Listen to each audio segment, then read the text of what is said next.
इसलिए कि इस वक्त भी आज तक मतलब गुज़श्ता अगर 100 साल की तारीख देखें तो सबसे बड़ी जो फौज है वो बेसिकली रूस की रही है। 9 लाख फौज ना अमेरिका की कभी रही है ना किसी और की रही है, और उसके बाद जो फौज थी वो चीन की थी। अब इस वक्त चीन और इंडिया की अफवाज जो हैं ये दुनिया की दो बड़ी ताकतवर और उस तरह की फौजें बन चुकी हैं। तो चीन के दरमियान नया तनाव पैदा हुआ है और चीन का ये दावा किया है कि लद्दाख के 1000 मीटर के इलाके पे जो इलाका है उस पर भारत का कब्जा है, जबकि चीनी वजारत खारजा ने इस बात की तरदीद की है। तनाव क्यों पैदा हुआ ताज़ा? और ये साहब बार बार ये खबरें आ रही हैं कि चीन और भारत के दरमियान लद्दाख की साइड के ऊपर जो है मामला चल रहे हैं। चीन ने भी अपना फौजी साजो सामान वहाँ पहुँचाया है, तो बड़ी जंग लड़ने की तैयारी हो रही है। देखिए इस पर बहुत तफसील से जिक्र कर चुके हुए हैं कि लेट हो गई जरा। नहीं, लेट नहीं हुई। अच्छा, वो असल मसला ये कि जिस दिन आप अपनी फाइनल उस पर चाइना निकलेगा ना, उसी दिन उन्होंने फिर दोबारा जंग शुरू करनी है। और मसला सर ये है कि फिजिकली सिर्फ एक ही रास्ता सी पैक को रोकने का, और वो है पेंगोंग लेक।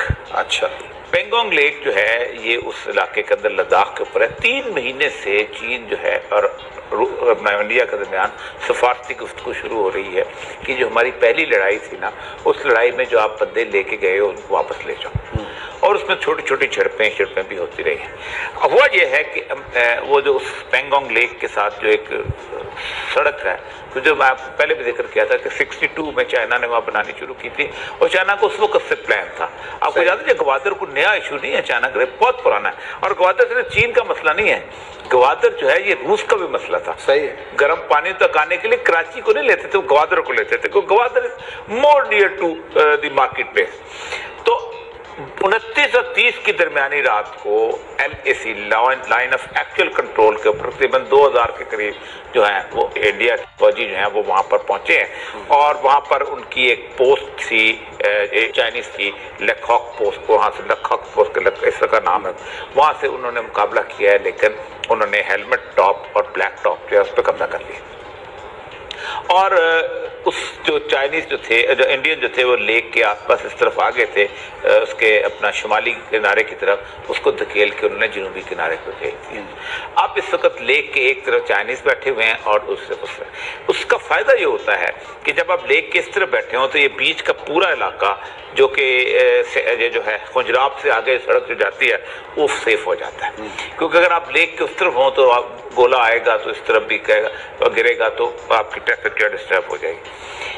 ये जो कोशिश है ये जमीन के ऊपर उनको इंटेंगल करने की कोशिश है। चाइना दूसरी तरफ से सिलगुरी में और उन्होंने नेपाल को भी उठाया हुआ है। सही, हम किसी न किसी वॉर के अंदर तकरीबन एंटर हो चुके हुए हैं सर, ये पाकिस्तान को अंदाजा है, क्योंकि चाइना के लिए अब इंडिया के साथ मुकाबला करना अब आसान नहीं है। इसलिए कि इस वक्त भी आज तक मतलब गुज़श्ता अगर 100 साल की तारीख देखें तो सबसे बड़ी जो फौज है वो बेसिकली रूस की रही है। 9 लाख फौज ना अमेरिका की कभी रही है ना किसी और की रही है, और उसके बाद जो फौज थी वो चीन की थी। अब इस वक्त चीन और इंडिया की अफवाज जो हैं ये दुनिया की दो बड़ी ताकतवर और उस तरह की फौजें बन चुकी हुई हैं। मुसलमानों के साथ तो आप लड़ लेंगे, क्या हमने जनाब हिंदुत्वा को तकसीम किया हुआ है, हमने शिव की सरजमीन खराब की हुई है, हमने उनके देवताओं की सरजमीन को तकसीम किया हुआ है, हमने उनकी धरती माता के टुकड़े किए। चीन ने तुम्हारे कौन से टुकड़े किए हुए? तो चीन में कौन सा पंडित है जो खड़ा, चीन के खिलाफ कौन सा पंडित खड़ा होगा और कौन मोदी को कहेगा? और चीन में कौन सा तुमने वहां जाके शिव का मंदिर है जिसको कब्जा करना है? पाकिस्तान में तो कहेंगे जी कटास राज है, वहां लड़ो फलाना है, सिंध भी हमारा था, ये भी था। और हालत यह है कि वो जो क्या है वो जो इनका तराना है जिसमें सिंध मराठा वाला जो आता है, सिंध का लफ्ज शामिल है। और आपको पता है कि सुप्रीम कोर्ट के अंदर बाकायदा अपील गई थी कि सिंध हमारे साथ नहीं है तो इसके तराने में क्यों शामिल करते हो? तो सुप्रीम कोर्ट ने वो अपील रिजेक्ट कर दिया कि नहीं, सिंध रहेगा उसके अंदर। सही, जिस कौम का वो तराने के अंदर वो यानी पाकिस्तान के हिस्से शामिल हो, आप खुद सोचें वो क्या क्या जब वंदे मातरम के साथ जो तराना आता। तो इस वक्त जो है अमेरिका समुद्र में बैठा हुआ है, ये यहाँ पर बैठे हुए हैं और सीपैक का काम हो रहा है, तेजी से हो रहा है। आप जो टनल आप देखें, मैं पिछले दिनों गया हुआ था, एबटाबाद की जो टनल बनी है, इट्स मार्वलस।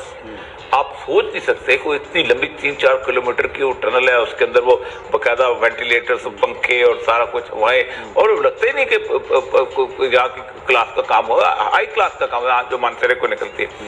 ये जिस वक्त अगर कंप्लीट हो गई, और सबसे बड़ी बात जो अकील करीम डैडी अभी कह रहे थे कि रेलवे लाइन जब कंप्लीट होगी ना, काया बदल जाएगी, काया बदल जाएगा। मलवान जो है ना वो तो ये है कि आप 7-8 घंटे के अंदर कराची पहुंचेंगे। और रेलवे लाइन, जिस मुल्कों के अंदर रेलवे लाइन ठीक होती है, उस मुल्कों की पोर्ट का सिस्टम बिल्कुल ठीक हो जाता है। और चाइनीज का रेलवे सिस्टम जो है उसके बारे में कहा जाता है कि चाइनीज इस वक्त यूरोप के तमाम ममालिक चीन को देख रहे हैं कि उन्होंने जो सिस्टम रेल का बिल्टअप किया है उससे हम फायदा उठाएं।